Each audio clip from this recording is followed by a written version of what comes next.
બધા જ ઇસ્કોન મંદિરોમાં ખૂબ સરસ મંગલા આરતી થતી હોય છે સવારના 4:30 વાગ્યામાં થતી હોય છે. તો આજે એક આ જેને કહેવાય કે મંગલા આરતી ગાઈને સંભળાવું છું.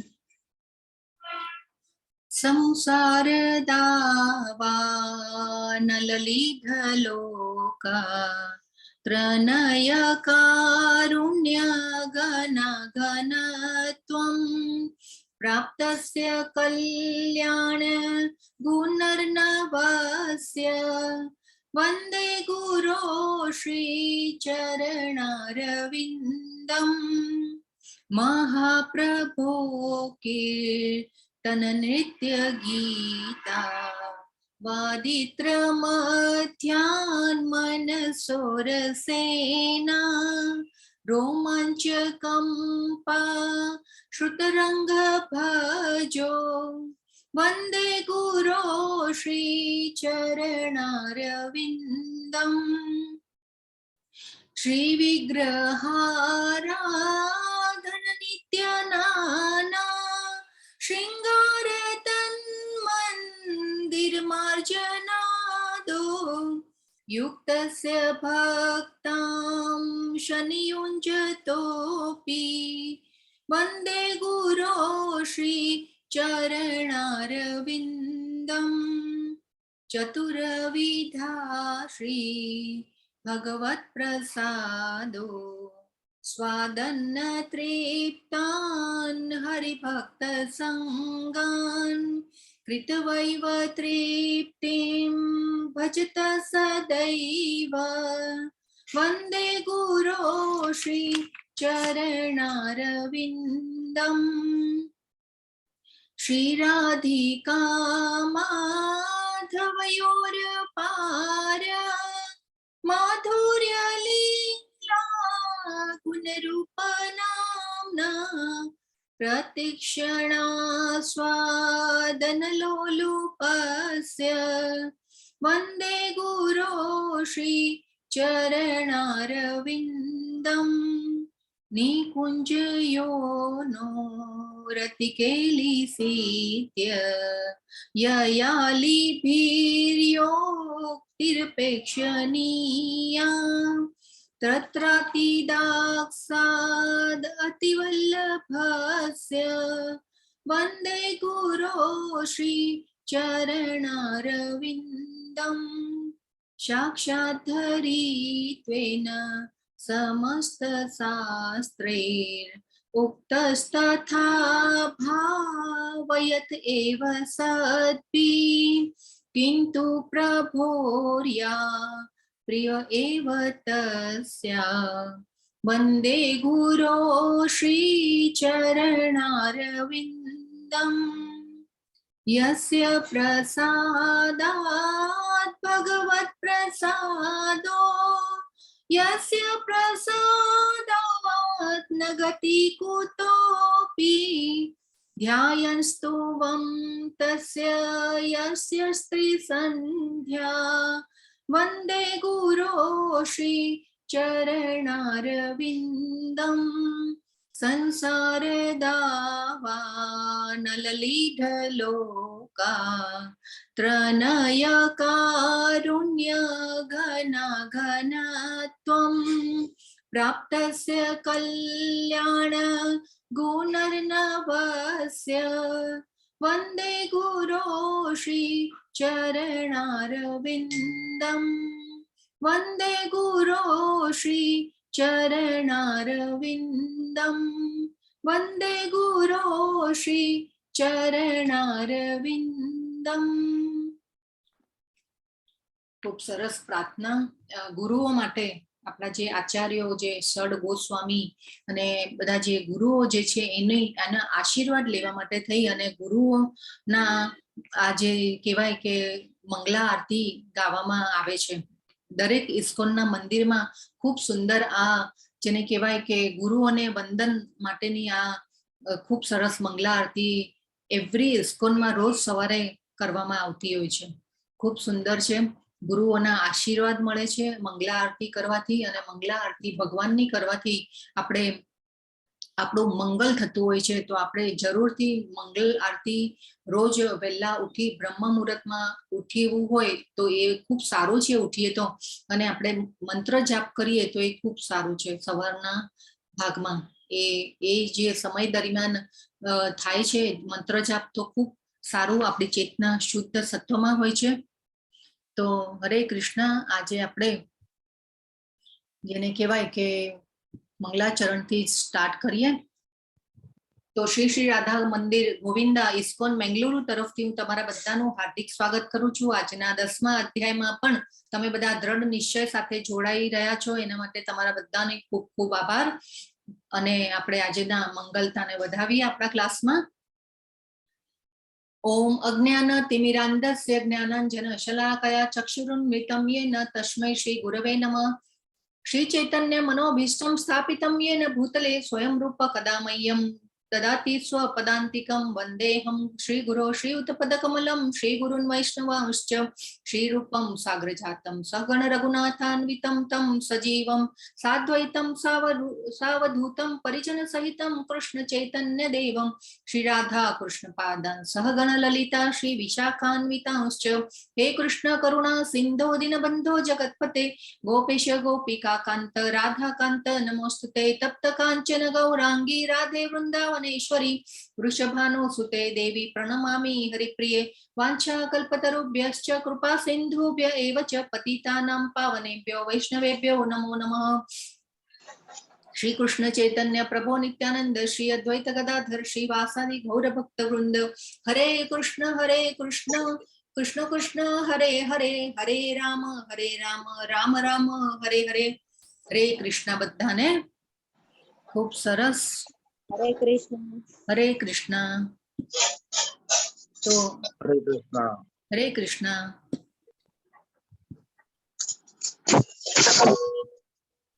પહેલા અધ્યાયનું નામ શું હતું? હરે કૃષ્ણ. પહેલા અધ્યાયનું નામ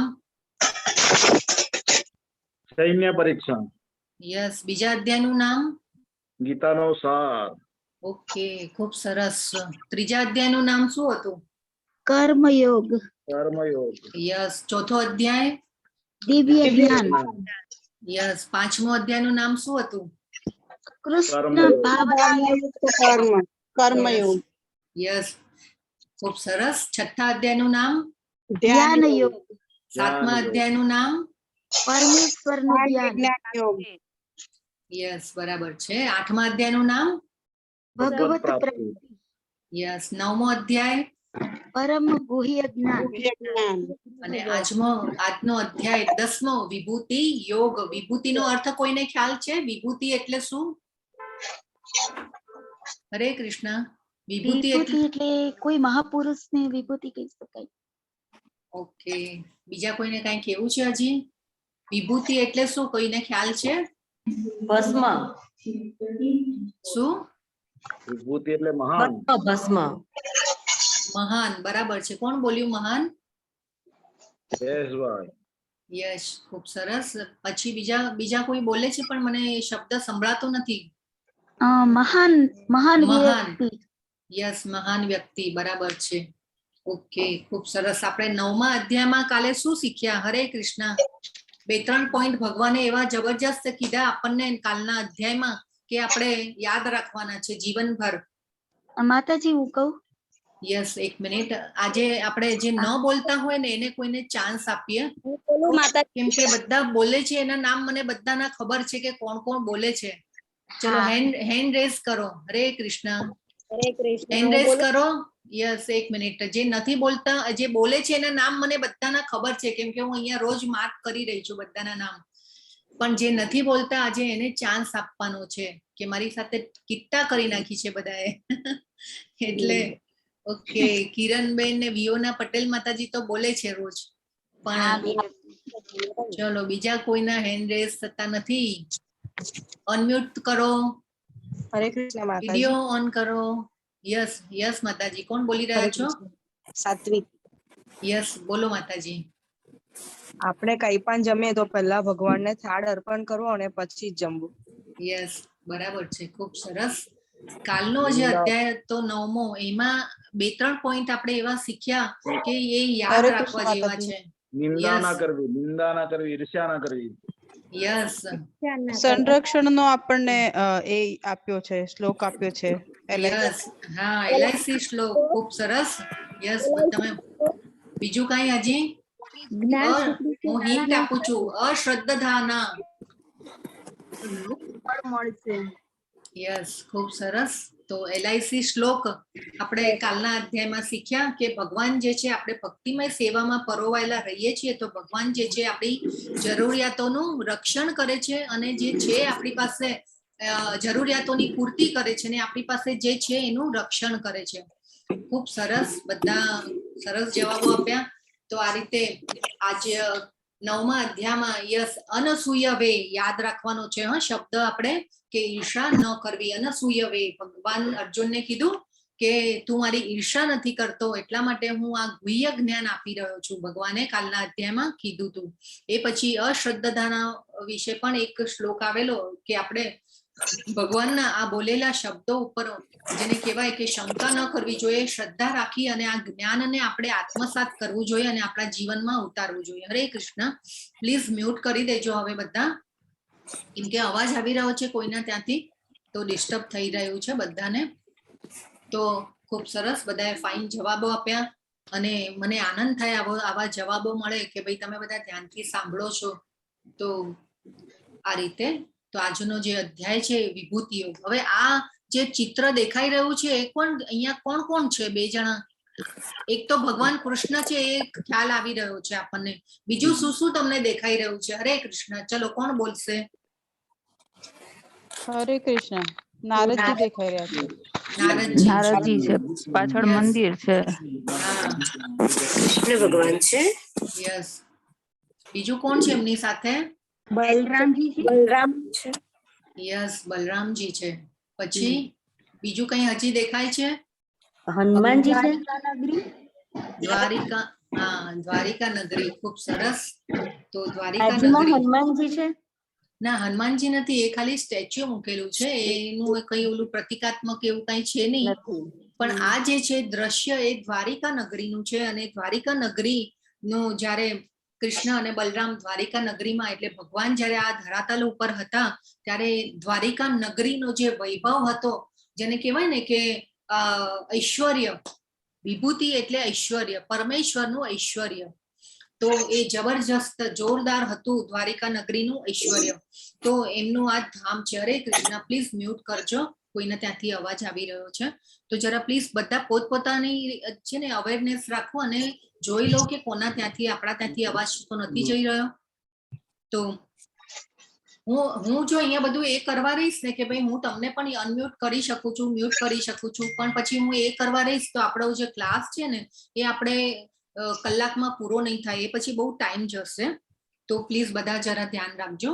તો આ જે દ્વારિકા ધામ હોય છે એટલું સુંદર અદ્ભુત હોય છે અને ભગવાનને 16,108 રાણીઓ હોય છે અને એના માટે અલગ અલગ ભગવાને મહેલો બનાવ્યા હોય છે અને આ મહેલોમાં પણ બધી અલગ અલગ પ્રત્યેક રાણીની સાથે પોતે રહી રહ્યા હોય છે અને એ રીતે ભગવાન જે છે એમનો વિસ્તાર કરેલો હોય છે.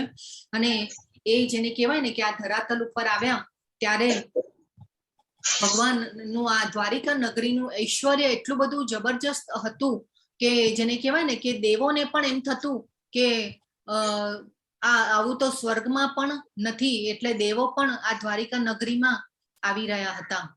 તો આ રીતે ખૂબ સુંદર જેને કહેવાય ને કે ઐશ્વર્ય હતું ભગવાનનું અને દેવતાઓ ઋષિઓ બધા આવતા અને નારદજી જે છે તે ઉડીને આવી રહ્યા છે, જો આપણને દેખાય છે. તો ત્યારે એવા વૈદિક કાળમાં એવી શક્તિઓ હતી કે આવી રીતે નારદજી ભક્તોના ઉદ્ધાર કરવા માટે પણ આવી રીતે એક લોકમાંથી બીજા લોકમાં જતા અને એ રીતે થઈ શકતું હતું. અત્યારે આ વસ્તુ થઈ શકે નહીં. હવે આ દ્રશ્ય કોઈને ખ્યાલ આવે છે? હરે કૃષ્ણ. હરે કૃષ્ણ. દીપલ માતાજી, તમારા ત્યાંથી અવાજ આવી રહ્યો છે. હરે કૃષ્ણ. આ દ્રશ્ય કોઈને ખ્યાલ છે કયું છે? જ્યારે કૃષ્ણ ભગવાન ઊંઘમાંથી ઉઠે છે ને ત્યારે પહેલા કે અર્જુનને જોયે છે. જી યસ. અને ઊંઘમાંથી ઉઠે છે ત્યારે પહેલા દુર્યોધન બી હોય છે ને અર્જુન બી હોય છે. જી તો પહેલા અર્જુનની સામે જુએ છે એટલે એને પ્રશ્ન પૂછે છે કે તારે શું જોયું છે યુદ્ધમાં એમ કે. અર્જુન છે ને મને- દુર્યોધન પડે છે અને પછી અર્જુન ઉપર પડે છે. હરે Yes. કૃષ્ણ. યસ, ખૂબ સરસ. તો આ જ્યારે યુદ્ધ થવાનું હતું કૃષ્ણ. ત્યારે હા. અર્જુન અને દુર્યોધન બે ભગવાન પાસે સહાયતા જાય છે માંગવા અને માટે જાય છે. સહાયતા ભગવાનના માંગવા માટે જાય ચરણમાં છે. હોય. યસ, ઓકે, ખૂબ કૃષ્ણ સરસ. ત્યારે ભગવાન ચરણોમાં બેસવું ઉત્તમ ચરણમાં ગણાય. અર્જુનજી હોય અને માથા પર દુર્યોધન બેઠો હોય. યસ, ખૂબ સરસ. તો પહેલા ભગવાન અર્જુનજીને જુએ છે અને હા. અર્જુનજી જે છે એ ભગવાન ને કહેવાય ને કે અ, પહેલા અર્જુનજીને જુએ છે અને ભગવાન જે છે કન્ડિશન મૂકે છે કે ભાઈ એક બાજુ હું છું અને એક બાજુ મારી સેના છે, નારાયણી સેના. તો હું શસ્ત્ર ઉપાડીશ નહીં. ભગવાને યુદ્ધમાં શસ્ત્ર ઉપાડ્યા નથી, પરંતુ અર્જુનને કહે છે કે તારે શું જોઈએ છે, પહેલા મેં તને જોયો છે. તો અર્જુનજી જે છે એ જેને કહેવાય ને અહીંયા દુર્યોધન અકળાઈ રહ્યો છે કે જો અર્જુન સેના માંગી લેશે તો મારો તો ધર્મનો ધક્કો થઈ જશે. પણ અર્જુનજી જે છે એ ભગવાનને માંગે છે. તો આ ભક્તની નિશાની છે કે ભક્ત જેને કહેવાય ને કે અર્જુનજી એ અહીંયા એમનું પોતાનું જેને કૃતજ્ઞતા દેખાડી દીધી અહીંયા ભગવાન માટેની, કે ભગવાનને માંગી લીધા. જો કેટલું સુંદર. તો આપણે પણ અર્જુનની જેમ આપણે પણ ભક્ત બનવાનું છે, ભગવાનનું શરણું સ્વીકારવાનું છે. તો આપણું જેને કહેવાય કે જીવન જે છે એ સાર્થક થશે. તો પહેલો શ્લોક, પૂર્ણ પુરુષોત્તમ પરમેશ્વર બોલ્યા, હે મહાબાહુ અર્જુન, વળી સાંભળ, તું મારો પ્રિય સખા છે, તેથી હું તારા હિતાર્થે એવું જ્ઞાન પ્રદાન કરીશ કે જે મેં અગાઉ સમજાવેલા જ્ઞાનથી શ્રેષ્ઠ હશે. જો હવે અહીંયા ભગવાન પાછું એમ અર્જુનજીનું મોરલ પણ વધારતા જાય છે ધીરે ધીરે, અને ડે બાય ડે ભગવાન જે છે હાયર એન્ડ હાયર જ્ઞાનને લેતા જાય છે. હવે ભગવાન અહીંયા શું કહે છે કે પહેલા જે આપેલું છે એ જ્ઞાનથી પણ આ જ્ઞાન જે છે એ શ્રેષ્ઠ હશે. તો આ રીતે જેને કહેવાય કે ભગવાને હવે બોલવાનું સ્ટાર્ટ કર્યું. અને તો આપણે આ જે અર્જુનજીએ કીધું કે ભાઈ મારે તો તમે જોઈએ મને તો, કે અને એ પછી નારાયણની સેના છે હવે, એટલે પછી દુર્યોધનને હાસ થાય છે. અને તો આ રીતે આપણને પણ અર્જુનજી પ્રત્યે રિસ્પેક્ટ થવું જોઈએ, માન થવું જોઈએ. ભગવાનના દરેક ભક્તો છે એના ઉપર આપણને ખૂબ જ આદર અને ભાવ હોવો જોઈએ. કેમ કે આપણે ભગવાનની જે કૃપા છે એ આવી રીતે ભક્તોની ના દ્વારા આપણી ઉપર આવે છે. તો આપણે જોયું હતું કાલે કુંતી માતાનું પણ જેને કહેવાય કે ઉદાહરણ જોયું હતું કે કુંતી માતા પણ ભગવાનના અનન્ય ભક્ત હતા. જ્યારે પણ ભગવાન કુંતી પુત્ર કે કૌંતેય કે પાર્થ કે ત્યારે આપણે મનોમન જેને કહેવાય ને કે કુંતી માતાને યાદ કરવાના. ભગવાનના જેમ આપણે ભગવાનના ભક્તોને પણ યાદ કરીએ એમ આપણી ચેતના શુદ્ધ થતી જાય છે. કેમ કે ભગવાનની કૃપા છે એ આપણા ભક્તો દ્વારા આવતી હોય છે આપણી ઉપર.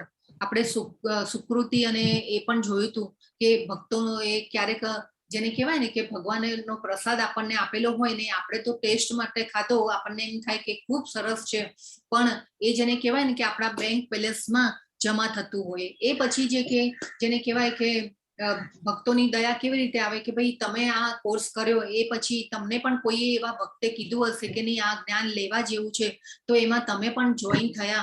તો એ ભક્તની કૃપા તમારા ઉપર થઈ કે ખાલી એક વાક્ય કહી દીધું કે નહીં ભાઈ આ જ્ઞાન લેવા જેવું છે, તમે પણ કરો. તો આ ભક્તની કૃપા તમારા ઉપર પણ થઈ, તમે પણ જોઈન થયા. તો આ રીતે ભગવાનની જે કૃપા છે એ ભક્તો દ્વારા આવે છે. અને અહીંયા પાછો મહાબાહો કીધો ભગવાને અર્જુનને. તો આ ભગવાનની બીજી એક ક્વોલિટી પણ આપણે આમાંથી લેવા જેવી છે કે અર્જુનજી જ્યારે પણ મૂંઝાય છે ને ત્યારે પાછું એમનું મનોબળ ભગવાન વધારતા જાય છે. અને મહાબાહો પછી આપણે પરંતપ એવા બધા વિશેષણો વાપરી અને ભગવાન જે છે અર્જુનજીને બોલાવી રહ્યા છે અને સંબોધન કરે છે. ભગવાન છે 68 નામ, અર્જુન જે છે ભગવાનને 68 નામથી બોલાવે છે, 68, અને ભગવાન અર્જુનને 23 નામથી બોલાવે છે આખી ભગવદ્ ગીતામાં. તો આ રીતે ભગવાન કે છે કે તું મારો ડિયર ફ્રેન્ડ છે એટલે હું તને આ જ્ઞાન આપી રહ્યો છું. તું મારો પ્રિય સખા છે તેથી હું આ જ્ઞાન આપી રહ્યો છું. તો બાજુમાં આ દ્રશ્ય છે ખૂબ સુંદર. અને અર્જુનજીએ ભગવાનને માંગ્યા તો અત્યારે આપણે પણ સમજવાનું છે કે આપણે જેને કહેવાય ને કે ફેસબુક, ઇન્સ્ટાગ્રામ ને વોટ્સએપમાં ને આપણા કેટલાય મિત્રો હોય છે આપણા, પણ જરૂર પડે ત્યારે આપણા પાસે કોણ આવીને ઊભું રહેશે એ વિચારવાનું છે. તો આપણે કેવા મિત્રો બનાવવાના અને કોની સંગત કરવાની એ બધું આપણે આજના અધ્યાયમાં જોઈશું. તો કૃષ્ણ પાસે અર્જુન કૃષ્ણને માંગે છે અને દુર્યોધન જે છે એની સેના માંગી લે છે. અને અર્જુનજી પાછા ચરણ પાસે જઈને બેસે છે અને દુર્યોધન જે છે, જો આ એક ક્વોલિટી આ પણ છે. હા, અર્જુનજી ચરણ પાસે બેસે છે ભગવાનના, અને દુર્યોધન જે છે તરત જ જેને કહેવાય ને કે આમ ચેર ઉપર બેઠેલો છે અને માથા પાસે જઈને બેસે છે. તો આપણી પાસે પણ જો આવી કન્ડિશન આવે તો આપણે શું ચૂઝ કરીએ એના ઉપરથી પ્રૂવ થાય ને ભક્તની ક્વોલિટી. તો અર્જુનજી અહીંયા પ્રૂવ કરે છે કે ભક્તની ક્વોલિટી અર્જુનજીએ અહીંયા પ્રૂવ કરી બતાવી, સાબિતી આપી દીધી કે હું ભક્ત છું ભગવાનને. તો ભગવાનના ભક્તો હોય છે એ આવા હોય છે. મુશ્કેલીના સમય આવે ત્યારે ડિપેન્ડ કરે ને કે ભાઈ આપણે શું ચોઈસ કરીએ છીએ. તો એના ઉપરથી આપણી પણ જેને કહેવાય કે એક નક્કી થાય આપણું કેરેક્ટર, આપણી પર્સનાલિટી. તો આ રીતે અર્જુનની ભક્તની ક્વોલિટી બતાવી ભગવાને અહીંયા. બીજો શ્લોક જે છે એ ખૂબ સુંદર શ્લોક છે. નમે વિદુઃ સુરગણા પ્રભવમ ન મહર્ષય અહમ આદિર્હિ દેવાનામ મહર્ષિણામ ચ સર્વશ. મારી ઉત્પત્તિ કે ઐશ્વર્યને ન તો દેવગણ જાણે છે અને ન તો મહર્ષિઓ જાણે છે, કારણ કે હું જ સર્વથા દેવો તથા મહર્ષિઓનો સ્તોત્ર છું. જો પહેલા પણ આગળ ભગવાને ઘણું બધું આપણને કહી દીધું કે હું અજન્મા, અવિનાશી, અવ્યય છું. એ પછી મારા જન્મ અને કર્મ દિવ્ય છે. જન્મ કર્મ છમે એવી દિવ્યમ ભગવાને કહી દીધું ચોથા અધ્યાયમાં. એમનું જે સ્વરૂપનું દર્શન કરાવ્યું ચોથા અધ્યાયમાં, એમાં કહી દીધું ભગવાને. અહીંયા પાછા હજી કહી રહ્યા છે મારી ઉત્પત્તિ કે ઐશ્વર્ય ન તો દેવગણ જાણે છે અને ન તો મહર્ષિઓ જાણે છે. જો તો અને જો દેવો અને મહર્ષિઓનું નામ આપ્યું છે અહીંયા ભગવાને. તો જેને કહેવાય કે નમે વિદુઃ એટલે કોઈ જાણતું નથી, સુરગણા એટલે દેવગણો, અને મારી ઉત્પત્તિ મહર્ષિઓ એટલે ઋષિઓ, અને પ્રભવમ એટલે ઉત્પત્તિ. તો ભગવાન કેવા છે? અહમ આદિહિ, તો હું બધાનો આદિ છું, દેવોનો, મહર્ષિઓનો. ભગવાન વારંવાર કેમ કહી રહ્યા છે કે આપણે પણ જો જ્યારે ભણતા ને ત્યારે આપણે જે ઇમ્પોર્ટન્ટ કંઈક ક્વેશ્ચન હોય કે એવું હોય ને તો આપણે આઈએમપી કરીને આમ લખીને મૂકી દેતા કે ભાઈ આ કદાચ આપણા પેપરમાં આવશે, હા, એટલે આને માર્ક કરીને રાખો આઈએમપી. તો એવી રીતે અહીંયા ભગવાન પણ વારંવાર એમનું જે છે ને સ્વરૂપનું દર્શન કરાવે છે કે હું જેને કહેવાય કે ભગવાન વારંવાર કેમ કરાવે છે દર્શન કે આપણે આ જાણીએ, આ જાણવું જોઈએ, અને જેમ જેમ આપણે જાણીશું એમ એમ આપણો ભગવાન સાથેનો સંબંધ જે છે એ ગાઢ થતો જશે. એટલા માટે આ જાણવાનું છે. હવે ઘણીવાર એમ થાય ને કે ભાઈ આપણા જે દાદાઓ હોય કે વડીલો હોય તો એમના જન્મનો સમય કે એમનો જે સમય હોય એ આપણને ન ખબર હોય. તો એવી રીતે જેને કહેવાય ને કે આપણા દાદાઓ આપણને ઘણીવાર દાદા કે વડીલો આપણને વાત કરતા હોય કે અમારા સમયમાં તો આમ હતું કે કોને વાંકું પડેલું અને કોના ભાગલા કેવી રીતે પડ્યા, અને બધી જે જૂની બધી વાતો વાગોળતા હોય આપણી સામે, ત્યારે આપણને ખબર પડે. પણ એ દાદાઓને ને એ બધાનો સમય જે છે એ લોકોને જ ખબર હોય, આપણને ન હોય. તો અહીંયા ભગવાન એવી રીતે અહીંયા કહે છે કે મારી ઉત્પત્તિ કે ઐશ્વર્યને ન તો દેવગણ જાણે છે ને ન તો મહર્ષિઓ જાણે છે. ત્રીજા શ્લોકમાં ભગવાન કહે છે મનુષ્યોમાં માત્ર તે જ મોહરહિત અને સમસ્ત પાપોથી મુક્ત હોય છે જે મને અજન્મ, અનાદિ તથા સર્વ ગ્રહ મંડળોના સ્વામી તરીકે જાણે છે. તો ભગવાને જો અહીંયા પણ પાછો લોક મહેશ્વરમ શબ્દ આવ્યો. ચલો હવે કોણ કહેશે કે લોક મહેશ્વરમ પહેલા કયા શ્લોકમાં આવેલો હતો? આપણે વારંવાર એને વાગોળ્યો અત્યાર સુધીના અધ્યાયોમાં, અને છેલ્લા આ જે ભક્તિ યોગમાં તો ઘણી બધી વાર એ શ્લોક આવી ગયો. શાંતિ ફોર્મ્યુલા હતી. હરે કૃષ્ણ, હરે કૃષ્ણ. શાંતિ ફોર્મ્યુલા. ભગવાન કેવા છે? બધા યજ્ઞોના સ્વામી, સુહૃદમ સર્વમિ ભૂતાનામ સર્વલોક મહેશ્વરમ. કયો શ્લોક હતો? યસ, ખૂબ સરસ. તો આ શ્લોક પણ વારે વારે આપણે હું કેમ યાદ કરાવું છું તમને કે આ શ્લોક ખૂબ મહત્વનો છે. આપણે યાદ રાખવાનું છે કે ભગવાન જે છે ભગવાન છે અને આપણે અલગ અલગ આત્માઓ છીએ. ભોક્તારમ યજ્ઞ તપસામ અલ્ટિમેટ એન્જોયર કોણ છે? ભગવાન છે. અને સર્વ યજ્ઞોના સ્વામી કોણ છે? ભગવાન છે. સર્વ લોક મહેશ્વરમ, તો બધા લોકના સ્વામી કોણ છે? મહેશ્વર કોણ છે? ભગવાન છે. સુહૃદમ સર્વભૂતાનામ જ્ઞાત્વા મામ શાંતિ મુચ્છતિ, જો આપણને પણ જીવનમાં શાંતિ જોઈતી હશે તો આપણે ભગવાનને શરણું સ્વીકારવું પડશે, આપણે ભક્તિ સેવા કરવી પડશે ભગવાનની, તો જ જીવનમાં શાંતિ આવશે. તો જીવનમાં શાંતિ જોઈતી હોય તો આ શ્લોકને મમરાવાનું.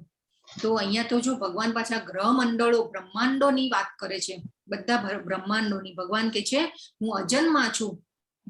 આપણી જેને કહેવાય ને કે આ બધું આપણને સમજવું થોડું આપણા જેને કહેવાય ને આપણી ઓલી ભૌતિક દ્રષ્ટિની ઓલી જેને કહેવાય ને વિચારોની પરે છે કે ભગવાનના જન્મ અને કર્મ દિવ્ય છે. તો આપણે કેવી રીતે સમજી શકીએ કે આ બધા જે ગ્રહો આ બ્રહ્માંડો જે બધા જેને કહેવાય કે આકાશમાં જેને કહેવાય કે આપણે તો એમ થાય કે ગુરુત્વાકર્ષણનો નિયમ ને એ બધું જે આપણે વિજ્ઞાનમાં ભણ્યા હોઈએ તો આપણે તો એ બધું જાણતા હોઈએ, પણ આજે આ બધી ભગવાનની શક્તિથી આ બધું ચાલી રહ્યું છે. આ બધું થોડી બાય ચાન્સ ચાલી રહ્યું છે. જે ગ્રહો જે છે એ પણ આકાશમાં જેને કહેવાય કે તરી રહ્યા છે ને એ એમનું કામ કરી રહ્યા છે. તો એ કેવી રીતે આ બધું બ્રહ્માંડ ને આ બધું જે છે એ ભગવાનની શક્તિથી ચાલી રહ્યું છે.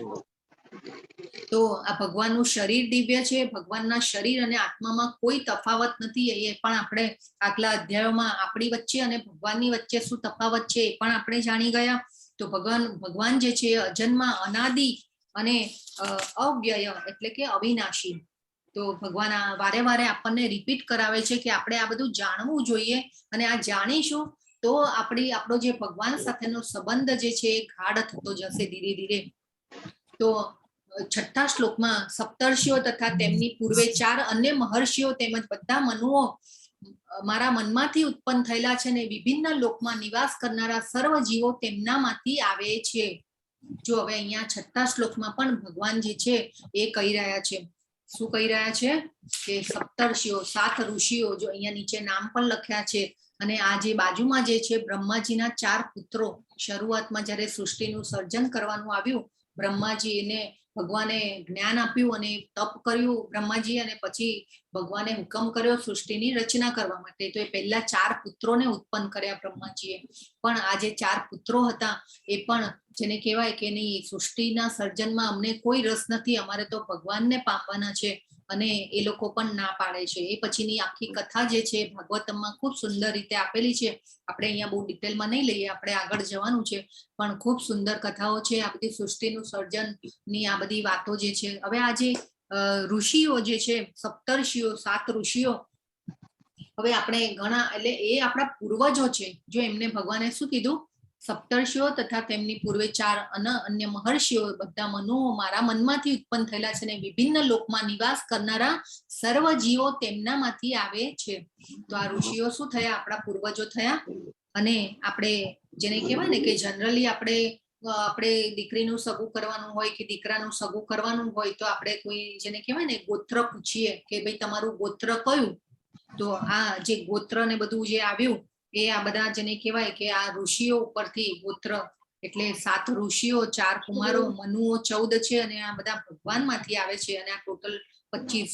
તો આ રીતે આ ખૂબ સુંદર આપણે સમજવાનું છે બધું. 7મા શ્લોકમાં ભગવાન કે છે જે મનુષ્ય મારા ઐશ્વર્ય તથા યોગને વિશે ખરેખર દ્રઢ વિશ્વાસ ધરાવે છે તે મારી અનન્ય ભક્તિમાં સંલગ્ન થાય છે, વિશે લેશ માત્ર શંકા નથી. જો અહીંયા પણ અનન્ય અવિકલ્પેન શબ્દ આવ્યો, અનન્ય શબ્દ આવ્યો, અહીંયા પાછો ફરીથી આવ્યો. તો આપણે પણ અનન્ય ભક્તિમાં પરોવાનું છે ભગવાનની.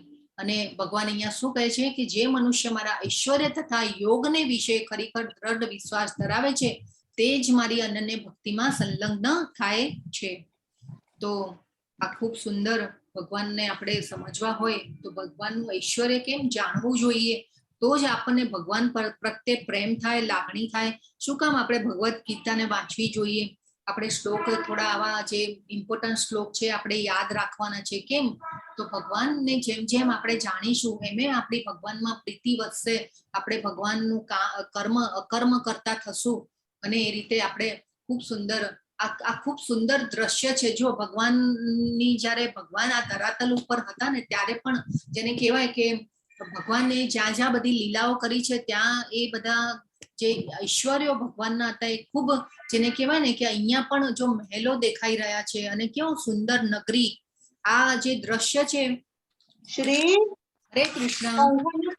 આ કોઈને ખ્યાલ આવે છે ક્યાંનું દ્રશ્ય છે? હરે કૃષ્ણ. હરે કૃષ્ણ. પ્લીઝ મ્યુટ કરજો, મ્યુટ રાખો પ્લીઝ. હરે કૃષ્ણ. આ ખ્યાલ આવે છે કોઈને ક્યાંનું દ્રશ્ય છે? હરે કૃષ્ણ. આ વૃંદાવન નું દ્રશ્ય છે? અલા નહીં, મથુરા નું દ્રશ્ય છે. દ્વારિકા છે, દ્વારિકા. યસ. દ્વારિકા. તો અને બીજું અહીંયા કોણ કોણ દેખાઈ રહ્યું છે? ચલો હું પછી કહું કે આ ક્યાંનું દ્રશ્ય છે. આ તો કુરુક્ષેત્રનું છે. નહીં, કુરુક્ષેત્રમાં તો યુદ્ધ થયેલું. અહીંયા તો જો બધા આ જો નાના બાળકો હાર લઈને આવે છે. પછી આ બધા જો કેવા ભગવાનના દર્શન માટે કેટલા તલ પાપડ થયેલા છે ભગવાનના. ગોકુળ નું દ્રશ્ય છે આ. નહીં, કૃષ્ણજી ને બલરામજી આવે છે ત્યારે યસ, ત્યારનું કૃષ્ણ દ્રશ્ય અને છે. બલરામજી જયારે મથુરામાં આવે છે. કંસને મથુરામાં મળવા માટે આવે છે ત્યારનું દ્રશ્ય ત્યારનું દ્રશ્ય છે. છે. તો જો કેવા નાના નાના બાળકો હાર લઈને જાય છે, ભગવાનના દર્શન કરવા માટે બધા ભેગા થયેલા છે. ભગવાનનું ઐશ્વર્ય જુઓ, કેટલું સુંદર મહેલો અને બધું, મોટા મોટા મહેલો છે. એને અહીં જો અહીંયા પાછું એની છત ઉપર પણ બધા જેને કહેવાય ને કે માણસો ઉભા છે ભગવાનના દર્શન કરવા માટે. એટલે ભગવાનનું ઐશ્વર્ય કેવું, જેને કહેવાય ને કે દૂર દૂરથી પણ જોઈ શકાય એવું ભગવાનનું. અને ખૂબ સુંદર ભાગવતમમાં વર્ણન છે, જ્યારે હસ્તિનાપુરથી ભગવાન જ્યારે દ્વારિકામાં પ્રવેશ કરે છે અને અને મથુરામાં પ્રવેશ કરે છે, એ વર્ણન જે છે એ ખૂબ સુંદર રીતે ભાગવતમમાં આપેલું છે. અને જ્યારે વૃંદાવન છોડીને પણ જાય છે ત્યારે વૃંદાવન વાસીઓ પણ ભગવાનને એમના નામ, રૂપ, ગુણ, કર્મો, લીલાઓ બધાને યાદ રાખે છે. અને સાક્ષાત કૃષ્ણ એમની સાથે છે એવી જેને કહેવાય ને, વૃંદાવનમાં તો ભગવાને લીલાઓ કરેલી, તો આ બધું જે વૃંદાવન વાસીઓ છે એ યાદ રાખે છે. ખૂબ સરસ. જ્યારે એકવાર ઉદ્ધવજી જાય છે આ ગોકુળમાં ને એમાં, ત્યારે જેને કહેવાય ને કે એ બધી ખૂબ સુંદર કથાઓ છે. આપણે અહીંયા બધું એ બધું લેવા જશું તો આપણું જરા ક્લાસમાં થોડું લેટ થઈ જશે, પણ ખૂબ સુંદર કથાઓ છે. ભાગવતમ પણ આપણે વાંચવું જોઈએ, ભગવદ્ ગીતા વાંચવી જોઈએ. ફર્સ્ટ ફોકસ આપણે ભગવદ્ ગીતા ઉપર કરવું જોઈએ. ભાગવતમનો ક્લાસ પણ આપણો ચાલી રહ્યો છે સવારમાં. હું આજે લિંક મૂકી દઈશ અને બધા જોઈન થજો. ભાગવતમનો સવારે 7 થી 8 ક્લાસ ચાલે છે ગુજરાતીમાં. અને ધર્મેશ્વર દાસ, કૃષ્ણદાસ પ્રભુ દ્વારા આ ખૂબ સુંદર, જેને કહેવાય કે ખૂબ સરસ વક્તા છે. ખૂબ સરસ સમજાવટથી આપણને જ્ઞાન મળી રહ્યું છે. તો જરૂરથી બધા જોઈન થજો. તો આ જે છે કહેવાય કે આ શ્લોક દ્વારા તો ભગવાને હવે જે 8, 9, 10 અને 11 શ્લોક છે એ ચતુશ્લોકી ગીતા કહેવાય છે. હરે કૃષ્ણ. એક જરા મને 1 મિનિટ આપો, મારા ઘરમાં કોઈ છે નહીં ને બેલ વાગ્યો છે, હું જરા ખોલીને આવું. હરે કૃષ્ણ. હરે કૃષ્ણ માતાજી, મને બનાવી દેજો ને હોસ્ટ.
હરે કૃષ્ણ માતાજી.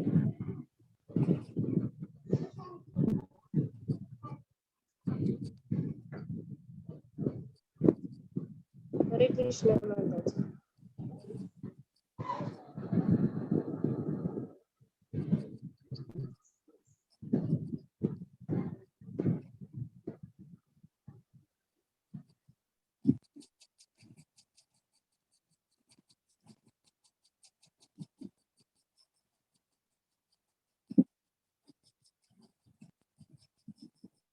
માતાજી મ્યુટ છો તમે. તો આજે હવે 8, 9, 10 અને 11 જે શ્લોક છે એ ચતુશ્લોકી ગીતા કહેવામાં આવે છે. તો આમાં જે ચતુશ્લોકી ગીતા છે એ ખૂબ જ સરસ ભગવાને જેને કહેવાય કે આ 4 શ્લોકમાં જે આખી ભગવદ્ ગીતામાં જે ભગવાને કહી દીધું છે એનો સાર આપી દીધો છે આ શ્લોકમાં. તો આપણે ચતુશ્લોકી ગીતામાંનો 8મો શ્લોક જે છે એ હવે જોઈએ કે ભગવાન કે છે, હું સમસ્ત દિવ્ય તથા ભૌતિક વિશ્વનું કારણ છું. દરેક વસ્તુ મારામાંથી ઉદ્ભવે છે. જે બુદ્ધિમાન મનુષ્યો આ સારી રીતે જાણે છે તેઓ મારી પ્રેમ ભક્તિમાં પરોવાય છે અને સર્વથા અંતઃકરણ પૂર્વક મને ભજે છે. તો આપણને ઘણીવાર એમ થાય કે ભાઈ ગીતામાં તો 700 શ્લોક છે. હવે 700 શ્લોકને આપણે સમજવા કદાચ મોઢે તો ન કરી શકીએ, બાય હાથ ન કરી શકીએ. તો એ પછી ઇમ્પોર્ટન્ટ 108 શ્લોક છે. એ પછી 108 શ્લોક પણ આપણને એમ થાય કે ભાઈ આ તો બધું કેવી રીતે યાદ રહે ને બાય હાર્ટ થાય ને. તો આ એ પછી આવે છે કે આ ચતુશ્લોકી ગીતા. તો જો આ 8, 9, 10 અને 11 ખાલી જો આ શ્લોક આપણે જેને કહેવાય કે ખૂબ સુંદર રીતે સમજી લઈશું તો આપણું જીવન જે છે જેને કહેવાય ને આખી ભગવદ્ ગીતાનો સાર આ 4 શ્લોકમાં આપેલો છે. તો આ 8મો શ્લોક જે છે તો ભગવાન કે છે, અહમ સર્વસ્વ પ્રભવો, હું સમસ્ત દિવ્ય તથા ભૌતિક વિશ્વનું કારણ છું. મત્તઃ સર્વ પ્રવર્તતે, દરેક વસ્તુ મારામાંથી ઉદ્ભવે છે. ઇતિ મત્વા ભજન્તે મામ, જે જાણે છે અને ભજે છે. બુધા ભાવ સમન્વિતાહા, જે બુદ્ધિમાન મનુષ્યો સારી રીતે જાણે છે તે મને અંતઃકરણથી મને ભજે છે. જો હવે ભગવાન કેટલું સુંદર, અને આ ભગવાને બુદ્ધિમાનની વ્યાખ્યા આપી કે બુદ્ધિમાન કોને કહેવાય. હવે આપણી જે ભૌતિક જગતમાં જે આપણે બુદ્ધિમાનની વ્યાખ્યા શું હોય કે ભાઈ જેને કહેવાય કે કોઈ ડોક્ટર બની જાય, કોઈ એન્જિનિયર બની જાય, એ પછી મોટા મોટા આઈપીએસ ઓફિસર બને ને આઈએએસ ઓફિસર બને, મોટી મોટી ડિગ્રીઓ હાંસલ કરે અને આ રીતે જેને કહેવાય ને કે અને બહુ કામ કરતો હોય ને એવો માણસ પણ અત્યારે તો જેને કહેવાય કે હોશિયારમાં ગણાય છે. અત્યારની જે બધી વ્યાખ્યાઓ છે ને બધું અલગ છે, પણ ભગવાનની વ્યાખ્યા અલગ છે બુદ્ધિમાનની. તો અહીંયા ભગવાને બુદ્ધિમાન કોને બુદ્ધિમાનની મનુષ્યની વ્યાખ્યા શું આપી ભગવાને? તો કે ભાઈ જે મારી આ દિવ્ય પ્રકૃતિને જાણે છે એ બુદ્ધિમાન છે, એવું ભગવાન અહીંયા કહી રહ્યા છે આપણને. તો આપણું જે આ ભૌતિક જગતનું જ્ઞાન જે છે એ આત્મા નીકળી જશે તો પૂરું થઈ જશે, પણ અહીંયા ભગવાન જે છે બુદ્ધિમાનની વ્યાખ્યા આપે છે કે બધું કોના કારણે ચાલી રહ્યું છે? તો ભગવાનના કારણે ચાલી રહ્યું છે. તો આ જે જાણે છે એ બુદ્ધિમાન છે એવું ભગવાન આપણને જણાવી રહ્યા છે. તો આ જે બધું જે આમ જેને કહેવાય કે આ પ્રકૃતિનો અધિષ્ઠાતા ભગવાન કે છે હું છું, પ્રકૃતિનો કંટ્રોલર હું છું, આ બધું ભગવાને આગળ પણ આપણને શ્લોકમાં સમજાવ્યું. તો આ બધું દ્વારા આપણે સમજવું જોઈએ અને આપણે જેમ જેમ આ પ્રેમપત્ર ખોલીશું, વાંચીશું, જેનું ભાગ્ય ખુલે એ જેને કહેવાય કે આ પ્રેમપત્ર વાંચે. તો ભગવાનની જો આ પ્રકૃતિને આપણે જાણી લઈએ તો આપણે જેને કહેવાય કે જીવન આપણું વ્યર્થ આપણે જેમાં કહેવાય કે જીવન આપણું જેને આખું જીવ્યું બરાબર કહેવાય એવું કહેવાય. હવે આપણે ભગવાનને જાણીએ, આપણે જો ભગવાનને જાણીએ તો આપણે એમ કહેવાય ને કે ભાઈ કેટલું બધું આમ ભગવાન જે આપણું શરીરમાં આપણે ખોરાક ખાઈએ છીએ તો ભગવાન આપણે તો મોંથી ખાઈને પતી ગયું કામ, પણ અંદર જે જાય છે એ પછી કેવી રીતે ક્રિયાઓ થાય છે, શું થાય છે, લોહી કેવી રીતે બને છે અને કેટલું બધું અંદર પ્રોસેસ થતી હશે અંદર શરીરમાં, પણ એની આપણને ખ્યાલ આવે છે? નથી આવતો. એ પછી જેને કહેવાય ને કે ભગવાનનું કામ જો કેટલું એમ જેને કહેવાય કે આપણે ભગવાનના કર્મોને સમજવા હોય તો આપણે ભગવાનને કેવી રીતે સમજી શકીએ? તો આપણું શરીર તો બનાવ્યું ભગવાને, પણ કેટલી રીતે આમ કેટલું જેને કહેવાય કે એ આપણે કોઈ અંગો બનાવી શકીએ છીએ લેબોરેટરીમાં, કોઈ જેને કહેવાય કે જીવ કેમ બનાવી શક્યા નથી? આત્મા કોણ મૂકે છે? આત્મા કેવી રીતે નીકળે છે મૃત્યુ થાય ત્યારે એ આપણને ખબર પડે છે? નથી પડતી. ઇવન શરીરની અંદર કેવી રીતે આપણો ખોરાક પચી રહ્યો છે એ પણ આપણને નથી ખબર પડતી. પછી પોષણ કેવી રીતે થઈ રહ્યું છે એ પણ ખબર નથી પડતી. એમેઝોન ઉપર હાર્ટ કે બ્રેઇન થોડા મળે છે વેચાતા? નથી મળતા. તો આપણે આજને ભગવાનની પ્રકૃતિને જાણવી જોઈએ કે ભગવાનની આ બધું જાણીશું તો આપણે ભગવાન ઉપર આપણને પ્રેમ થશે, પ્રીતિ થશે અને આપણો ભગવાન સાથેનો સંબંધ જે છે એ આપણો ગાઢ થતો જશે. જો આપણે ગોલોક ચાટમાં પણ જોયું હતું કે ભગવાન જે છે આ એમના જે શ્વાસ બહાર કાઢે છે ત્યારે બ્રહ્માંડો બહાર આવે છે અને પછી શ્વાસ લે છે ત્યારે બ્રહ્માંડ પ્રલય થાય છે અને વિલય થાય છે બ્રહ્માંડોનો. તો આ રીતે પણ એની અવધિ ખૂબ લાંબી હોય છે અને એ અવધિમાં આપણા અનેક જન્મો થઈ ચૂક્યા હોય છે, એટલે એની આપણને ખબર પડતી નથી. તો આ રીતે ભગવાનના જન્મ અને કર્મની જો આપણે જાણવું હશે તો આપણે કેવી રીતે જાણી શકીએ? આપણે એ પણ જાણ્યું હતું કે મહાવિષ્ણુ જે છે મહાવિષ્ણુના વિસ્તાર થાય છે અને ગર્ભો અલગ અલગ બ્રહ્માંડોમાં ગર્ભોદકશાહી વિષ્ણુ તરીકે ભગવાન પ્રવેશ કરે છે. એ પછી કારણોદકશાહી વિષ્ણુ રમાદેવીને ગર્ભાન્વિત કરે છે. ક્ષીરોદકશાહી વિષ્ણુ તરીકે પરમાત્મા રૂપે આપણા હૃદયમાં રહેલા છે. તો આ રીતે આપણે ભગવાનના કર્મો દિવ્ય છે એ કેવી રીતે જાણી શકીએ? તો આ રીતે જાણી શકીએ ભગવાનના કર્મો. ને ભગવાનના જે કર્મો, જે ભગવાને લીલા, એટલે એને લીલા કહેવામાં આવે છે. તો આપણે ભગવાને જે આપણા ધરાતલ ઉપર પૃથ્વી ઉપર આવ્યા ત્યારે ભગવાને લીલાઓ કરી. તો અહીંયા તો બધી બ્રહ્માંડની વાત થાય છે ભાઈ. શ્વાસ બહાર કાઢે છે ત્યારે બ્રહ્માંડ ઉત્પન્ન થાય અને આ રીતે ભગવાનની જે કર્મોને સમજવા હોય તો આપણે આ રીતે જાણી શકીએ ભગવાનને. તો જો આ તો આ બધી જેને કહેવાય ને કે આપણા વિચારોની પરે છે આ બધું, તો કે આ બધું કેવી રીતે થતું હશે? તો આપણને એમ થાય કે ભગવાને બુદ્ધિમાન કીધા, કે બુદ્ધિમાન મનુષ્ય કોને કીધો? કે જે ભગવાનની પ્રકૃતિને જાણે છે. 9મા શ્લોકમાં ભગવાન કે છે મત ચિત્તા. તો હવે બુદ્ધિમાન તો આપણે થઈ ગયા, પણ એ બુદ્ધિમાન થઈ ગયા પછી શું?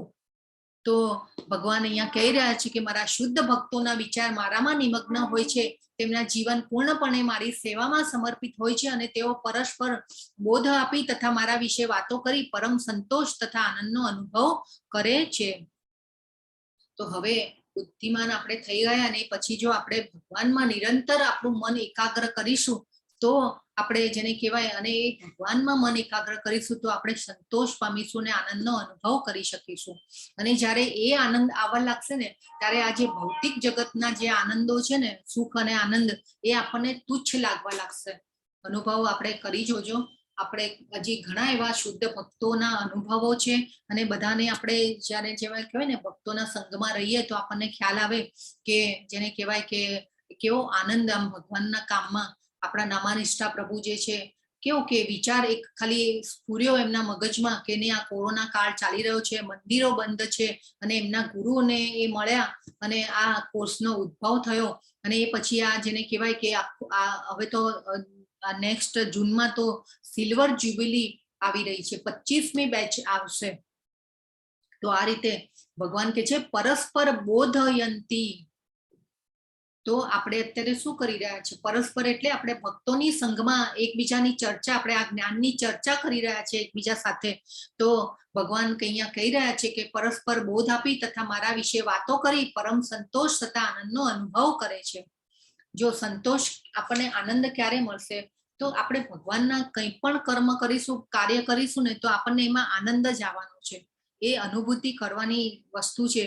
જો કરી જોજો. આપણે જેમ જેમ ભક્તિમાં આગળ આવશું ને એમ એમ આ આનંદ જે છે ને એ પછી ભૌતિક આનંદો જે છે ને એ બધા છૂટતા જશે ધીરે ધીરે.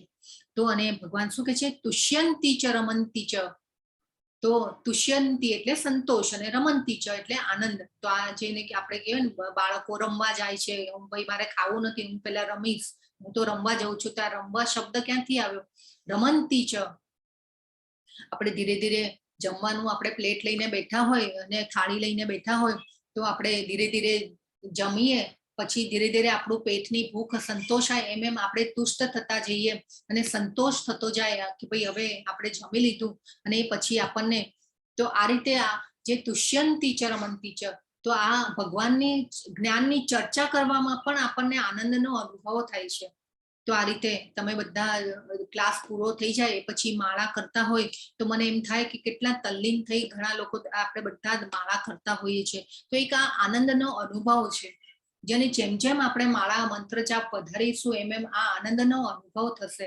અને ઘણા એવા ભક્તો છે ઇસ્કોનમાં કે જેને કહેવાય ને કે 11 દિવસે 64 માળાઓ, 72 માળાઓ અને 16 માળા કરવા વાળા જે એક આચાર્ય એક 16 માળાનું એક આપ્યું છે કે ભાઈ 16 માળા તો થવી જ જોઈએ, તો એ ભક્તો 16 માળા તો રોજ કરતા જ હોય, પરંતુ ટાઈમ મળે ને તો પાછા માળા લઈને બેસી જાય અને ભગવાનનું નામ લીધા કરે.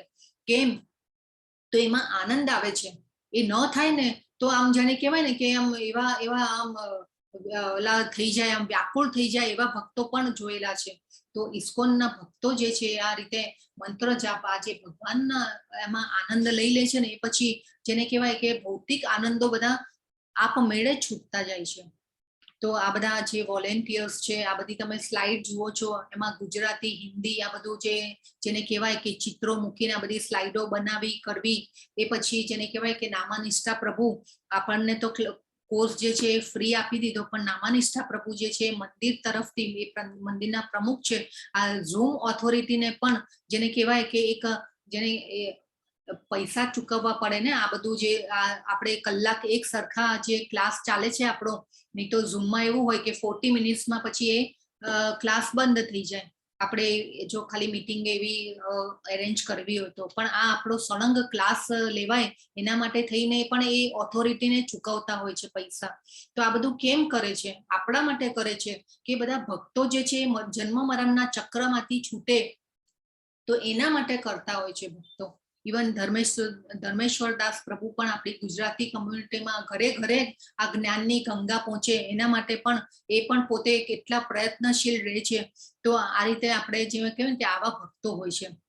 તો નિસ્વાર્થ ભાવે બધા સેવા આપી રહ્યા છે. વોલેન્ટિયર્સ, ટીચર્સ બધા નિસ્વાર્થ ભાવે સેવા આપે. કેમ? તો આ એમાં આનંદ આવે સેવા અને ભગવાનનું જે કર્મ કરીએ આપણે ભગવાન માટે, ભગવાનની પ્રસન્નતા અર્થે. અને 18મા અધ્યાયમાં ભગવાન કહેશે કે જે મારું આ જ્ઞાનનો ફેલાવો કરે છે એને હું સુલભ છું.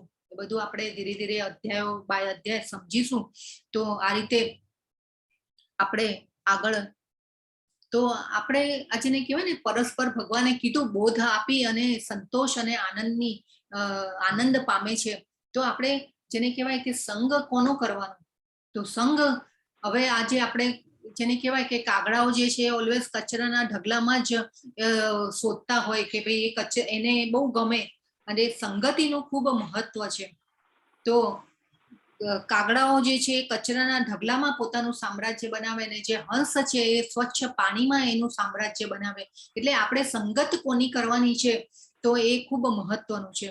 તો આપણે બી ઘણીવાર જો છોકરાઓ ભણતા હોય તો આપણે કહીએ ને સ્કૂલમાં જતા હોય તો કે ભાઈ હોશિયાર છોકરાની સંગત કરજે. તો આપણે તો આ રીતે આપણે પણ કોનો સંગ કરવાનો છે એ આપણે ખૂબ જરૂરી છે. ભક્તોનો સંગ કરવો જોઈએ. અત્યારે તો આજકાલ તો જેને કહેવાય ને કે બહાર આપણે કંઈ વાંચવું હોય તો બી નોવેલો ને ન્યૂઝપેપર ને એવું બધું કેટલું બધું જેને કહેવાય કે એટલું બધું સાહિત્ય હોય છે વાંચવા માટે. પણ જેને કહેવાય કે એ આપણે નક્કી કરવાનું છે કે આપણે શું વાંચવાનું છે. તો આપણે ભગવદ્ ગીતા વાંચીએ, ભાગવતમ વાંચીએ, તો આ બધું આ દ્વારા આપણને જેને કહેવાય કે આનંદ આવતો જશે, ભગવાનનું આપણને જ્ઞાન આવતું જશે. તો આ રીતે તો ઇમ્પોર્ટન્ટ શ્લોક છે આ 8 થી 10 જે શ્લોક છે ખૂબ જ, એટલે ક્યાંય ફાંફા મારવાની જરૂર નથી જ્ઞાન માટે થઈને. આપણે જેમ જેમ ભક્તિ સેવામાં આગળ વધશું એમ જેને કહેવાય કે ભક્તોનો સંગ કરશું. આપણે ઓલા 9 પગથિયા જોયા હતા ને, શ્રદ્ધા, પછી સાધુ સંગ, એ પછી જેને કહેવાય કે નિષ્ઠા, આસક્તિ, ભાવ, પ્રેમ. તો આ રીતે તો આપણે સંગતિ કોની કરવી છે એ જરૂરી છે. 10મો શ્લોકમાં ભગવાન કહે છે જે મનુષ્યો મારી પ્રેમપૂર્વક સેવા કરવામાં સતત સમર્પિત રહે છે તેમને હું એવું જ્ઞાન આપું છું કે જેનાથી તેઓ મને પ્રાપ્ત કરી શકે છે. આ 10મો શ્લોક પણ ખૂબ ઇમ્પોર્ટન્ટ છે. હરે કૃષ્ણ. આ કોણ છે કે ભગવાને જ્ઞાન આપેલું? કોઈને નામ યાદ આવે છે? હરે કૃષ્ણ. ધ્રુવ મહારાજ. યસ, ખૂબ સરસ. યસ, ધ્રુવ મહારાજ. તો ભગવાને આ ધ્રુવ મહારાજે તપ કર્યું અને પછી એમને શંખ અડાડી અને જ્ઞાન આપ્યું છે. તો આ રીતે આપણે પહેલા પણ આની કથા જોયેલી હતી. તો ભગવાન અહીંયા કહે છે જે મનુષ્યો મારી પ્રેમપૂર્વક સેવા કરવામાં તેશામ સતત યુક્તા નામ. સતત ભગવાને કીધું કેવું? સતત, નિરંતર ભગવાને અહીંયા કીધું પાછું. અને પહેલા પણ ભગવાને કહ્યું તું. હરે કૃષ્ણ. જલ્પા માતાજી જરા જોજો, અવાજ આવી રહ્યો છે કોઈને ત્યાંથી. તો આ પહેલા પણ ભગવાને કીધું તું કે અભ્યાસ દ્વારા શક્ય બનશે. અહીંયા પણ પાછા ભગવાન કે છે સતત યુક્તા નામ. તો સતત જો આપણે અભ્યાસ કરતા રહીશું તો આપણે પણ ભગવાનને પામી શકીશું. અને દદામી બુદ્ધિ યોગમ, શું આપે છે ભગવાન? બુદ્ધિ આપે છે. તો આ ખૂબ જરૂરી છે કે બુદ્ધિ આપણને ઘણીવાર આપણે છે ને આપણા જેને કહેવાય કે આપણી સફળતા ઉપર આપણે અભિમાન કરતા હોઈએ, પણ ભગવાન જ બુદ્ધિ આપે છે. પરમાત્મા રૂપે હૃદયમાં આપણા બિરાજે છે, સાક્ષી રૂપે, અને પરમિશન પણ આપે છે. અને ભગવાન કે છે બુદ્ધિ આપનારા પણ ભગવાન છે. બુદ્ધિ યોગ આપે છે. પણ એ ક્યારે? કે આપણે જ્યારે ભગવાનનું શરણું સ્વીકાર્યું, ભગવાનનું શરણું સ્વીકારીશું અને ભગવાનમાં મનને એકાગ્ર કરીશું અને ભક્તિ સેવામાં પરોવાઈશું તો ભગવાન બુદ્ધિ આપે છે. અને બુદ્ધિમાં સ્થિર રહેલા મનુષ્યને ભગવાને સ્થિત પ્રજ્ઞ કીધા છે. તો આપણો બધાનો ગોલ શું હોવો જોઈએ? ભગવાનને પ્રાપ્ત કરવા, ભગવત પ્રાપ્તિ. ભગવાન કહે છે અહીંયા સતત યુક્તા નામ. ભગવાને અહીંયા કીધું કે ભાઈ પ્રેમપૂર્વક અષ્ટાંગ યોગ કર, જંગલમાં જઈને તપ કર તો હું તને બુદ્ધિ આપીશ નહીં કીધું. તપ કર તો ભગવાન કે છે કે ભાઈ આપણે એને ભગવાને કીધું કે ભાઈ તું જ્ઞાન યોગ લે, કે ભાઈ બધા વેદોનું, પુરાણોનું ને ઉપનિષદોનું જ્ઞાન લે તો હું તને બુદ્ધિ આપીશ. નથી કીધું. કેમ કે ભગવાનને ખબર હતી કે કળિયુગમાં આવો સમય આવવાનો છે, કોઈની પાસે ટાઈમ નહીં હોય. તો આ રીતે ભગવાને આપણે ખાલી ભગવદ્ ગીતાનું જ્ઞાન લઈશું તો આપણે જેને કહેવાય કે ભગવાન આ બુદ્ધિ જે છે અને ભગવાનની ભક્તિ સેવામાં આ ભગવાનને પામવા માટેનો આ યોગ જે આપ્યો ભગવાને, ભગવદ્ ગીતામાં જ્ઞાન આપ્યું, ખાલી એટલું આપણે ખાલી ભગવાનને જાણીશું, ભગવાનની પ્રકૃતિને જાણીશું અને ભગવાનમાં મન એકાગ્ર કરીશું તો પછી ભગવાન કહે છે કે હું બુદ્ધિ આપું છું. દદામી બુદ્ધિ યોગમ. તો અને ભજતામ પ્રીતિ પૂર્વકમ. ખૂબ સરસ ભગવાને અહીંયા 8 થી 10 શ્લોકોમાં જેને કહેવાય કે સમજાવી દીધું આપણને કે આપણા મનુષ્ય જીવનનો ધ્યેય શું છે. ખૂબ સરસ રીતે સમજાવ્યું છે. અને આ જેને કહેવાય કે આપણે બુદ્ધિમાનની વ્યાખ્યા આપી આ 4 શ્લોકોમાં. તો આપણને ઘણીવાર એમ વિચાર આવે, કોઈ હોશિયાર માણસોને જોઈએ ત્યારે આપણને જરા ઇનસિક્યોરિટી ફીલ થાય કે ભાઈ આ તો કેવા હોશિયાર ને મારી પાસે આવી હોશિયારી નથી. આપણે આટલું બધું ભણ્યા અને એ આવી રીતે આપણે વિચારવાનું નહીં. આપણે ભક્તિમાં કેટલા આગળ છીએ એ આપણે વિચારવાનું છે કે આપણે ભક્તિમાં, ભગવાનની ભક્તિમાં આપણે કેટલા આગળ છીએ. અને એનો અહંકાર રાખવો એ પણ જરૂરી છે કે હું ભક્ત છું, ભગવાનનો ભક્ત છું, એ અહંકાર રાખવો જોઈએ. તો આપણા શ્રીલા પ્રભુપાદ છે, એમના ગુરુ જે છે ભક્તિ સિદ્ધાંત સરસ્વતી મહારાજ, અને ભક્તિ સિદ્ધાંત સરસ્વતી મહારાજના પિતા એટલે ભક્તિ વિનોદ ઠાકોર. તો આજે જેને આપણે વાત કરી હતી, ભક્તિ વિનોદ ઠાકોર એ અંગ્રેજોના સમયમાં મેજિસ્ટ્રેટ હતા અને ભગવાનના શુદ્ધ ભક્ત હતા. એમને થયું કે ભાઈ મારે માયાપુરમાં જઈ અને ભગવાનની સેવા કરવી જોઈએ. પણ અહીં અંગ્રેજોને કે ભાઈ આ તો આપણું નુકસાન થશે, પછી ત્યાં જતા રહેશે અને આપણું અહીંયા. તો અંગ્રેજોએ એમના માટે સ્પેશિયલ ટ્રેન શરૂ કરાવેલી. તો એટલે કે મેજિસ્ટ્રેટનું કામ પણ કરી શકે અને ભક્તિ પણ કરી શકે. તો આ રીતે. અને ભક્તિ વિનોદ ઠાકોર છે એમને ગૌર કિશોરદાસ બાબા પાસેથી દીક્ષા લીધેલી હતી.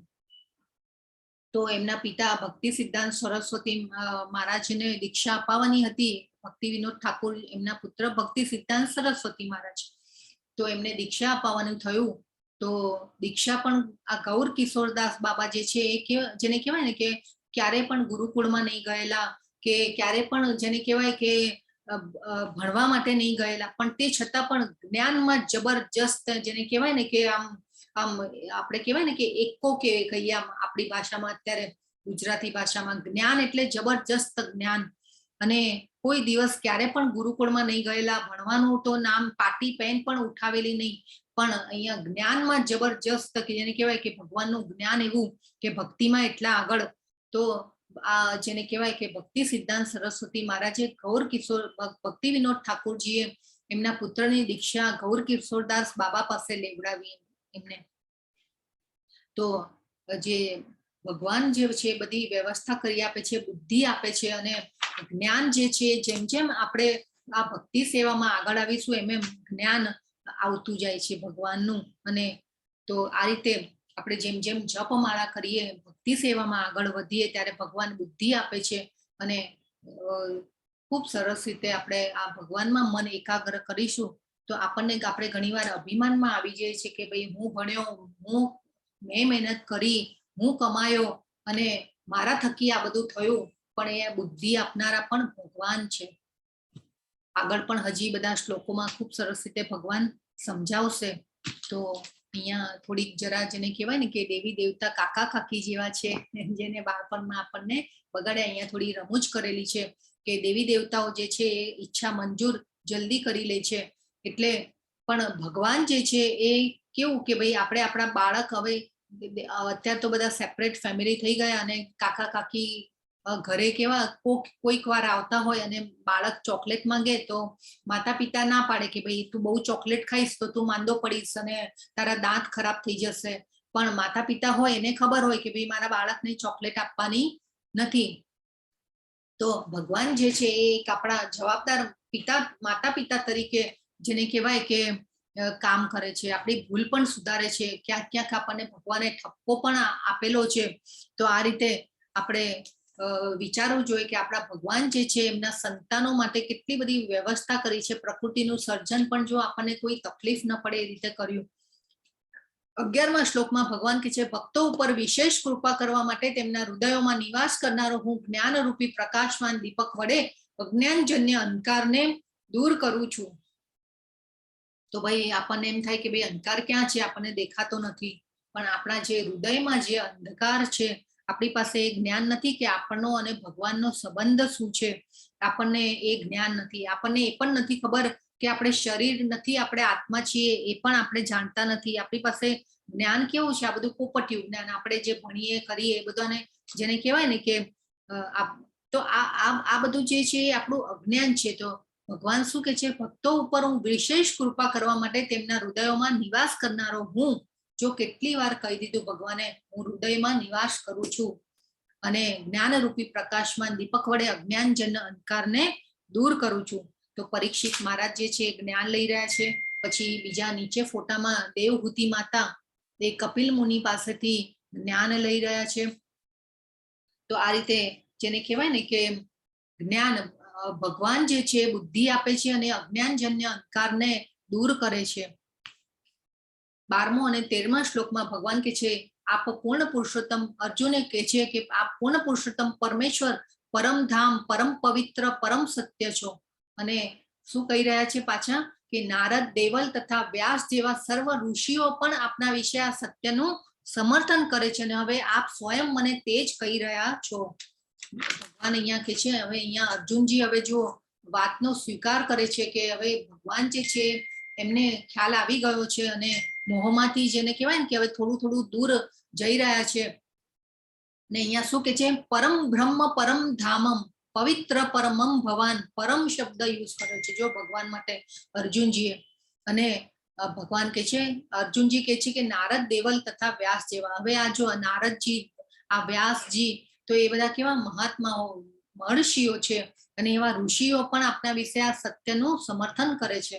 એવા અનેક ઘણા ભક્તોના આપણા ઉદાહરણો છે આપણી કથાઓમાં, ભાગવતમમાં, કે જેને ભગવાનનો સાક્ષાત્કાર કરેલો છે અને એ લોકોએ જાણેલું છે. તો એવા ભક્તો પાસેથી આપણે આ જે જ્ઞાન આવ્યું છે એ જ્ઞાનને આપણે અત્યારે લઈ રહ્યા છીએ. તો આ અત્યારે અર્જુનજી જે છે જેને કહેવાય ને કે સમર્થન કરે છે. તો અર્જુનજી અહીંયા જેને કહેવાય કે સ્તુતિ, એટલે આ જ્ઞાનને સ્વીકારે છે કે તમે પરમ બ્રહ્મ છો, પરમ સત્ય છો, એ તમે છો, એ સ્વીકારે છે હવે અર્જુનજી અહીંયા. તો આપણે અને ભગવાનની સાથે જે પણ જોડાય ને એ ઓલવેઝ દિવ્ય થઈ જાય. અને જેને કહેવાય ને કે આપણા શરીરમાં પણ ઘણી અશુદ્ધતાઓ છે. જો આપણો પણ ભગવાન સાથે સંબંધ જોડાય તો આપણામાંથી પણ એટલી કલ્મશો ધીરે ધીરે ઓછી થાય, આપણી ચેતના શુદ્ધ થાય. આપણે ઘણીવાર જો મંદિરે જઈએ ત્યારે સીડી ચડતા હોઈએ તો આપણે જેને કહેવાય ને કે સહજ ભાવે આપણે સીડીને નમન કરીએ છીએ. હવે આપણે કોઈ બિલ્ડિંગમાં જતા હોઈએ કે કોઈ આપણા ઘરના દાદરા ચડતા હોઈએ કે સીડી ચડતા હોઈએ તો આપણે નમન કરીએ છીએ? નથી કરતા.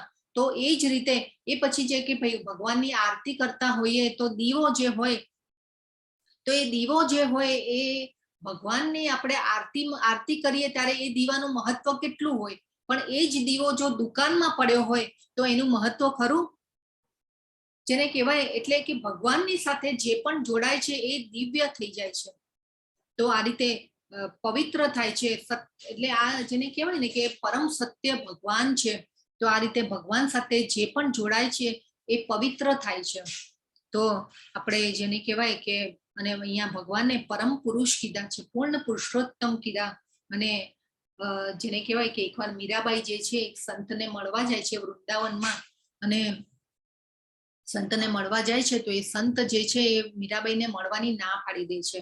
તો મીરાબાઈ જે છે સંતને એક ચિઠ્ઠી લખી અને પાછી અંદર મોકલાવે છે કે ભાઈ, અને એ ચિઠ્ઠી જ્યારે સંત જુએ છે ત્યારે દોડીને મીરાબાઈને મળવા માટે આવે છે. અને એ ચિઠ્ઠીમાં શું લખ્યું હોય છે કે ભાઈ, હું કૃષ્ણ સિવાય કોઈ પુરુષને જાણતી નથી. એટલે પેલા જે સંત હોય છે એ એમને કેવડાવે છે કે ભાઈ હું કોઈ સ્ત્રીને મળતો નથી. તો ત્યારે આ ચિઠ્ઠી લખે છે અને ચિઠ્ઠીમાં મોકલાવે છે અંદર લખીને કે ભાઈ હું કૃષ્ણ સિવાય કોઈ પુરુષને જાણતી નથી. તો અહીંયા ભગવાનને પુરુષ કીધા છે, દિવ્ય પવિત્ર છે ભગવાન જે છે, અને અવિનાશી આદિ અનાદિ ભગવાન છે એ વિભુ છે અને આપણે અણુઓ છીએ. તો આજનો વિભૂતિ યોગ, તો વિભુ એટલે કે આપણે અણુ અને વિભુ એટલે પરમ બ્રહ્મ, પરમ ધામ, પરમ સત્ય. તો જેવી રીતે આગના તણખલાઓ, જે આગ હોય અને આપણે તણખલાઓ છીએ અને તણખલાઓની ગરમી જે છે એ આગ જેવી ઉષ્ણતા તણખલાઓમાં હોતી નથી, પણ એ ભાગ તો આગનો જ કહેવાય. એવી રીતે આપણે પણ ભગવાનના અંશ છીએ. ભગવાન જેવા ગુણો આપણા પણ અલ્પ પ્રમાણમાં છે. આત્માનો જે સ્વભાવ જે છે એ અધ્યાત્મ છે, પણ આ મોહ માયા અને પ્રકૃતિના ગુણો દ્વારા જેને કહેવાય કે ઢંકાઈ જાય છે. એટલે જેવી રીતે દર્પણ ધૂળથી, અગ્નિ ધુમાડાથી ઢંકાઈ જાય છે, એવી રીતે આત્મા પણ જેને કહેવાય મોહ માયા દ્વારા ઢંકાઈ જાય છે. એટલા માટે આપણી જે સ્વરૂપ અવસ્થા છે કે આપણે કોણ છીએ આપણે ભૂલી જઈએ છીએ. તો આવા ભગવાન કે છે કે આ ઋષિઓ, અર્જુન કે છે કે આ ઋષિઓ જેવા ઋષિઓ પણ આ સત્યનું સમર્થન કરે છે કે આપ પૂર્ણ પુરુષોત્તમ છો, પરમ બ્રહ્મ છો, પરમ પવિત્ર છો. તો આ રીતે શાશ્વત પણ કીધા ભગવાનને અર્જુનજીએ, દિવ્ય છો. તો આ રીતે ખૂબ સુંદર આ શ્લોક, ખૂબ સરસ છે. પવિત્ર પરમમ ભવાન, પરમ શબ્દ યુઝ કર્યો છે જો અર્જુનજીએ. 14 અને 15મો શ્લોક છે, એ કૃષ્ણ આપે મને જે બધું કહ્યું છે તેને હું સર્વ સાચું માની સ્વીકારું છું.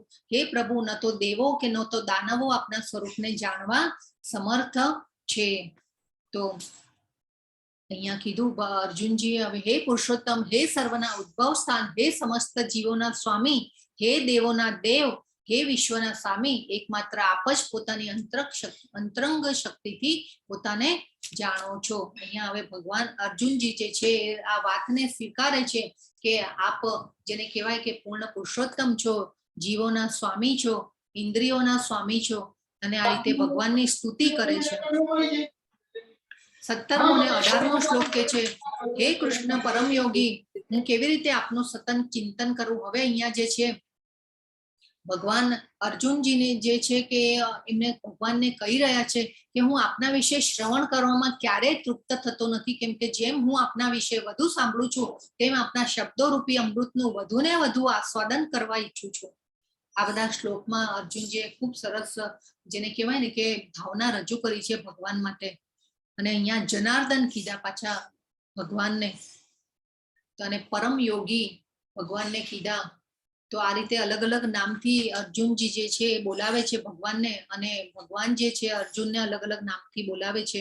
તો આ રીતે આપણે પણ જેમ જેમ ભગવાનના નામ રૂપ ગુણ લીલાઓનું શ્રવણ કરીશું તો એમાં આપણને પણ એવું થશે કે ભાઈ આ હજી આપણને સાંભળીએ. ભગવાન કેમ આ ધરાતલ ઉપર આવીને લીલાઓ કરીને ગયા, એ આપણા માટે લીલાઓ કરી છે. આ યુદ્ધ તો ખાલી બહાનું છે કે યુદ્ધ તો ભગવાનને જો કૌરવોને સબક શીખવાડવો હોત તો કૌરવોના માટે, એમના માટે તો આંખના પલકારોનું કામ હતું. તો તો આ રીતે આપણે ખૂબ જાણવાની જરૂર છે કે ભગવાનની લીલાઓ કેમ ભગવાન કરીને ગયા. આવા બધા જેને કહેવાય કે શક્તિ, ગોવર્ધન 7 વર્ષની ઉંમરે ગોવર્ધન પર્વત ઉપાડ્યો, જેને કહેવાય કે મોટા મોટા રાક્ષસોને હણ્યા, અને કેવી આપણી વિચારોની પરે છે આ બધું, અને એવી ભગવાને લીલાઓ કરી છે. 19મો શ્લોક કે છે પૂર્ણ પુરુષોત્તમ પરમેશ્વર બોલ્યા, હવે હું તને મારા ફક્ત મુખ્ય વૈભવયુક્ત રૂપોનું વર્ણન સંભળાવી, કારણ કે હે અર્જુન મારું ઐશ્વર્ય અપાર છે. તો આમાં હવે ભગવાન કહે છે કે હું તને ખાલી મુખ્ય વૈભવયુક્ત રૂપોનું વર્ણન સંભળાવું છું, અને ભગવાનનું ઐશ્વર્ય કેવું અપાર છે. તો જો અહીંયા ભગવાન કહે છે આદિત્યમાં વિષ્ણુ હું છું, પ્રકાશમાં સૂર્ય હું છું, પવન દેવમાં મરીચી હું છું, તારાઓમાં ચંદ્ર હું છું, વેદોમાં સામવેદ હું છું, દેવતાઓમાં ઇન્દ્ર, ઇન્દ્રિયોમાં મન, જીવંત જીવોમાં જીવન બળ, રુદ્રમાં શિવ, યક્ષો અને રાક્ષસોમાં કુવેરા, એ પછી પૂર્વજોમાં બૃહસ્પતિ, સેનાપતિમાં સ્કંદ. તો આ બધું જે છે ભગવાન જે છે એ એમની વિભૂતિઓનું વર્ણન કરે છે આ બધા શ્લોકો દ્વારા. 21 થી 38 શ્લોકમાં ભગવાને એમની વિભૂતિઓનું વર્ણન કર્યું છે. તો આ રીતે ભગવાન જે છે આ બધું જેને કહેવાય ને કે નાગમાં વાસુકી, સાપમાં અનંત, જળચર દેવતાઓમાં વરુણ, પછી પૂર્વજોમાં આર્યમાં, પછી એટલે આ રીતે બધું જેને કહેવાય કે પક્ષીઓમાં ગરુડ, ભગવાનનું વાહન જે છે એ ગરુડ છે.